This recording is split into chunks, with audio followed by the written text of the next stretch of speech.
नमस्कार, रोहित रिपोर्टर देख रहे सभी दर्शकों का स्वागत है। इस वक्त मैं जंतर मंतर पे हूँ और हमारे साथ में बम बम महाराज जी हैं, जो कि आज अतीक अहमद को केस को लेकर के बातचीत करेंगे कि अतीक अहमद का मर्डर कर दिया गया। इस पर आपका क्या कहना है सर? क्या सही हुआ है, ये गलत हुआ है? देखिए, अतीक अहमद का मर्डर, उसका कर्म जो था, उसका फल परिणाम के तौर पर हम देखते हैं।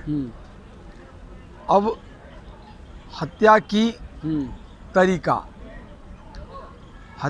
तरीका में जो मैं देखा हूँ, जो मीडिया कर्मी के वेश में 3 आदमी गया और आनन फानन में उसको गोली मार दिया।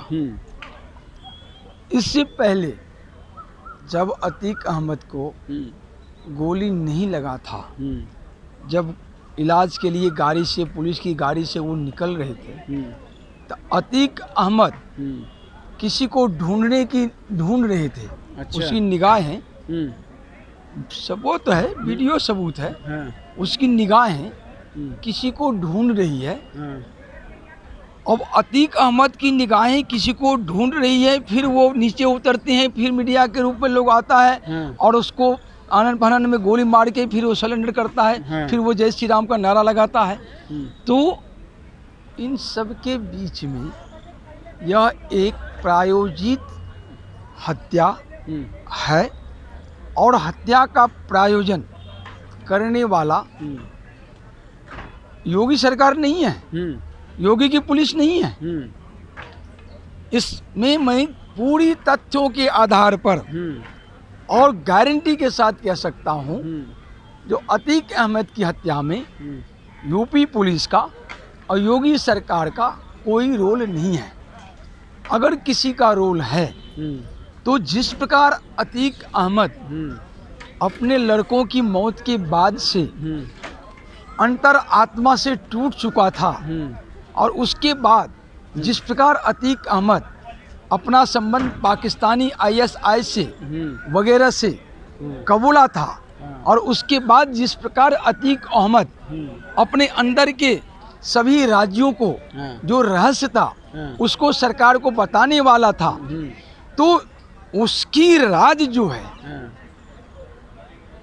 किस किस पर आघात करता, तो सवाल डर इन लोगों को था। अब अतीक का नज़दीकी, जब मनमोहन सरकार से वामपंथियों ने अविश्वास प्रस्ताव पार्लियामेंट में डाला था, अतीक अहमद जेल में था, उनको आनन फानन में जेल से छुड़ाया कांग्रेसियों ने, एंटीना मैनू ने, सोनिया गांधी ने, और अपनी सरकार बचाया। अच्छा। तो यहाँ संबंध अतीक अहमद और कांग्रेस का, मनमोहन सिंह का डायरेक्ट सामने आ रहा है। अब राज खुलता तो कांग्रेसियों का, सोनिया गांधी का, एंटीना मैनू, सबका राज खुलता। इसके बाद आ जाइए, सपा का वो, बसपा का वो विधायक था, एमपी था, राजनीतिक जो भी शुरुआत या अंत इनके द्वारा हुआ था, संसद में गए थे, विधायक बनते, जो भी हुआ था। अब लूट का धन अतीक अहमद की पेपर में आया है, प्रॉपर्टी 11,000 करोड़, 12,000 करोड़ सरकार ने, कई 100 करोड़ या कई हज़ार करोड़ या 1100-1200 करोड़ सरकार ने जब्त भी किया, यूपी सरकार ने। इसके बाद इसकी प्रॉपर्टी अगर 11,000-12,000 करोड़ है, तो अब आप ये समझिए, जो कोई भी जो लूट के लाता था, अतीक अहमद जो अकेले अपराध करता था, तो अपराध किए हुए धन में अपने पास सारा नहीं रखता होगा, उसमें नेचुरली कम से कम अगर 100 रुपया वो कहीं से लूट के लाता होगा, तो 50 रुपया वो बांटता होगा, 50 रखता होगा।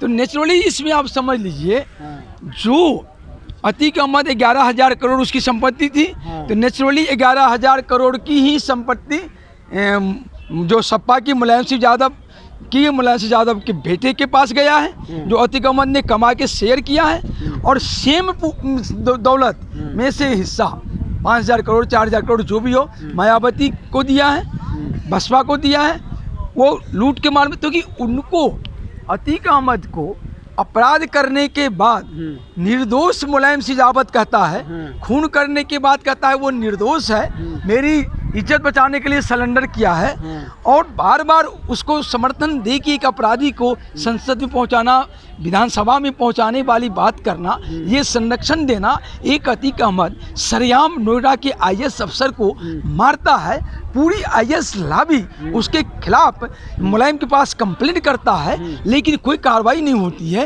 एक अतीक अहमद इतना मतलब गुंडा बन गया था, जिसकी गुंडा राज से पूरा यूपी दहल रहा था और आसपास की एरिया भी दहल रहा था, और उसको संरक्षण जो दिया, तो इन सभी का मायावती और बसपा एलोंग विद बसपा के कुछ अन्य leader, Samajwadi party Mulayam Singh along with Akhilesh Yadav and उनको कुछ leader, Congress party Sonia Gandhi along with Rahul Gandhi, Manmohan Singh along with ये पी चिदम्बरम, कपिल सिब्बल वगैरह, अभिषेक मनु सिद्धि वगैरह जो उसको यूज किया है, इन सब का नाम वो अतीक अहमद खोलने वाला था। तो इनसे अतीक अहमद के जिंदा रहने से अगर किसी को अब खतरा हो रहा था तो वो सपा था, बसपा था, कांग्रेस था एंड अदर्स जो इनको सहयोगी था उनको। तो इन सभी ने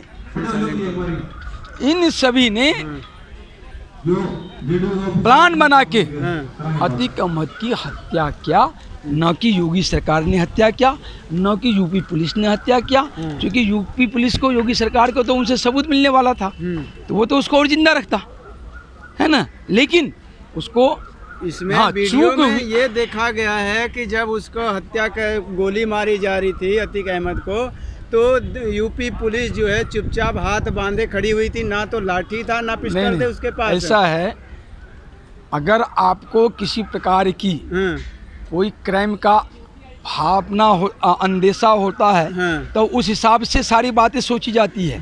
यहाँ तो किसी को पुलिस के साथ तो वो गया ही था, इलाज के लिए गया था, कोई युद्ध क्षेत्र में तो नहीं गया था जो गोली बंदूक लेके जाएगा। मेन तो चीज है, दूसरी बात तो रखना चाहिए था ना। एक बात सुनिए, एक माफिया को लेकर के जा रही है, पुलिस कस्टडी में था माफिया, तो वो पुलिस कस्टडी में था, तो उसकी सुरक्षा विदाउट सुरक्षा के नहीं गया था वो, सारी सुरक्षा व्यवस्था थी। लेकिन मीडिया के बीच में जो मीडिया का उसने इस्तेमाल किया, ऐसे में मीडिया वालों के ऊपर उंगली उठता है। जो मीडिया के नाम पर पुलिस भी उसको टच नहीं कर सका, जो मीडिया है। और यहाँ छद्मवेश में, हमारे देश में छद्मवेश में ही तो बड़े बड़े कांड हुए हैं। तो और यही छद्म सुनिए, यही इसी छद्मवेश में इन लोगों ने अतीक को मारने वाले कोई भी नहीं, अखिलेश यादव हैं, मायावती हैं, आप ये कांग्रेस पार्टी हैं। डायरेक्ट सबूत के आधार पर, क्या सबूत है? यही सबूत है जो ये सभी इस अतीक को अपराधी बनाया और परचम तक, अंजाम तक पहुंचाया। यही तीनों मिलके, अगर मान लिया जाए कि अगर तीनों पार्टी ने ही मरवाया है, तो योगी आदित्यनाथ की सुरक्षा कहाँ गई, यूपी पुलिस की सुरक्षा कहाँ गई उस समय पे? ऐसा है, सुरक्षा के ऊपर सवाल उठ रहा है। सुरक्षा के ऊपर सवाल ये लोग जो उठा रहे हैं ना, वो अपने गिरेबान में झांके। ये पहली दफा पुलिस की कस्टडी में किसी की हत्या नहीं हुई है। इससे पहले भी पुलिस के सामने इंदिरा की हत्या हो गई, राजीव की हत्या हो गई। राजीव हत्या किसने करवाया? सोनिया ने। सोनिया ने करवाया। और इंदिरा की हत्या किसने करवाया? सोनिया ने। सोनिया को कोई गोली नहीं लगी, सोनिया को कोई एक थप्पड़ तक नहीं लगा, लेकिन इंदिरा की हत्या हो गई। राजीव को मार दिया, सोनिया के ने मारा। मेन बात है, हत्यारे को पता होता है सारा जो कैसे करना है न करना है। जिसको प्लान नहीं किया होता है वो निर्भीक होता है। यूपी पुलिस को ये उम्मीद नहीं थी। पुलिस क्या कर रही थी उस समय? यूपी पुलिस वीडियो में ये देखा गया, हाथ से हटा रही है, ना डंडे का इस्तेमाल कर रही, ना रिवॉल्वर का इस्तेमाल कर रही है। जब वो एक सेकेंड का यूपी पुलिस को या किसी को भी संभलने का मौका ही नहीं मिला। वीडियो में देखिए, जो यहाँ जैसे अतीक उतरा, अतीक उतरते वक्त किसको ढूंढ रहा था नजर से, और नजर के ढूंढते हुए जैसे उतरा है, उतरते ही मीडिया का ये जैसे आप दिए ऐसे सामने हुआ और फटाक गोली चला। 1 से 2 मिनट में कोई कुछ नहीं समझ सकता, चाहे कितने पास स्टैंडगंज में रहता ना तो भी कुछ नहीं कोई कर सकता था। मेन चीज है, वीडियो के अंदर से ये दिखाया गया है कि पुलिस हाथ से हटा रही है उसको, साफ वीडियो फुटेज है।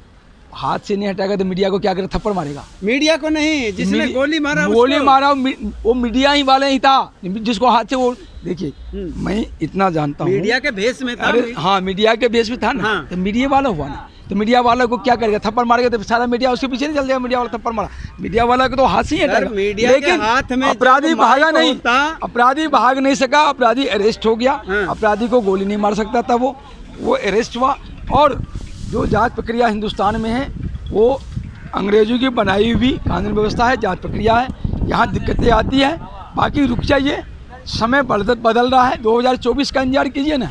2024 जिस प्रकार 2014 ने बहुत बड़ा आगाज हिंदुस्तान को दे दिया, उसी प्रकार 2024 एक ऐसा आगाज देने जा रहा है जिस आगाज में ये सारे देशद्रोही गद्दार जो सैकड़ों साल 137 साल 38 साल से लेकर और 40-50 साल जिसकी जो स्थापना का टाइम ऑफ लाइफ है, लाइफ ऑफ टाइम है, उस हिसाब से कर रहा है, उसका अंजाम भुगतेगा वो लोग। गद्दार अब नहीं टिकेंगे हिंदुस्तान में, देशभक्त मरेंगे नहीं, गद्दार ठहरेंगे नहीं।